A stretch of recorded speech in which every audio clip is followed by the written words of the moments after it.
Let's just do one more reading books. Page 58, the Ten Bodhisattva Grounds, the Avataṃsaka Sūtra. Q. Vajragarba preliminary verses on the difficulty of this explanation.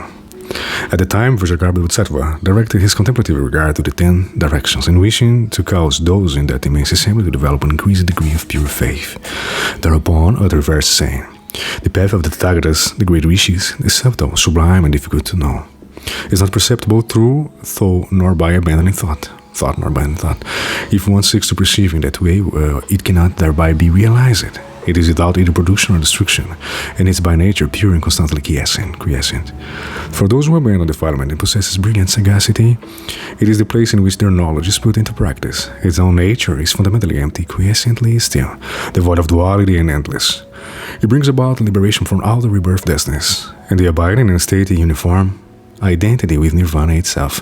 It has no beginning, has no middle, has no end. It cannot be described through words or phrases. Utterly transcends the 3 periods of time, and in character is comparable to empty space.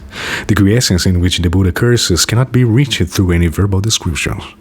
The practices that are taken upon of the 10 grounds are also of this sort, difficult to describe and difficult for one to be able to accept. The realm of the Buddha produced through knowledge is not a path accessible through thought or by abandoning thought. It is not a gate entered by aggregates, sense realms, or sense bases. It is known by cognition, but not reached by the intellectual mind. Like the track of a bird through the air, it is difficult to describe and difficult to show. In the same manner, the meanings associated with the 10 grounds cannot be entirely fathomed by their mind's intellectual faculty. Kindness, compassion, and the power of all bring forth the practice through which one may enter the grounds and sequentially realize perfect fulfillment of their mind. The practices of knowledge are not in the domain of mental reflection. This realm is difficult to perceive. It can be known, but cannot be described. It's due to the powers of Buddhas that one expounds on them. You should all receive them in reverence. Such knowledge and iron practices as these cannot be completely described, even in a kochi of kalpas. Hence I shall now merely set forth a summarized explanation of their genuine meaning, leaving nothing unaddressed. Attend to these in single-minded reverence, as aided by the Buddha's powers, I speak the subtle and sublime voice of the Supreme Dharma in a manner compatible with analogous phrasings. The boundless spiritual powers of the Buddhas all arrive here and enter my person. Of this circumstance so difficult to proclaim, I shall now describe but a minor measure. Right?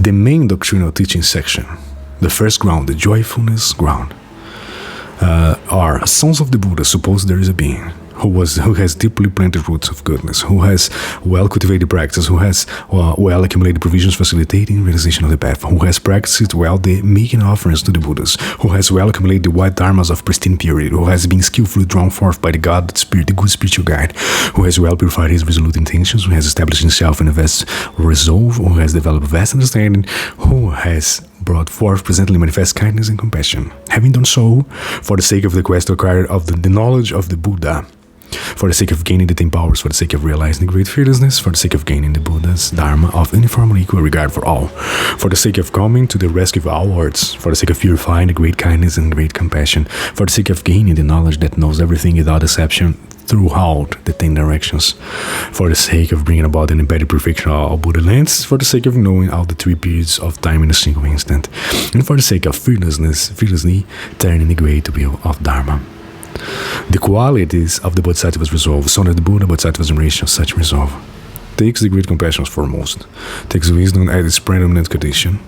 It's subsumed within skillful means, it's sustained by the most superior resolute intentions, it's aided by the measureless powers of the Tathagata, it's accompanied by skillful contemplation assessment of being's strength of courage and strength of knowledge.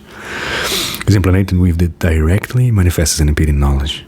Is accordant with spontaneous knowledge, is able to take on all dharmas of the Buddha in using wisdom and transformative teaching, and is as vast as the Dharma realm, as ultimately extensive as empty space, and so enduring as to reach the very end of the future time.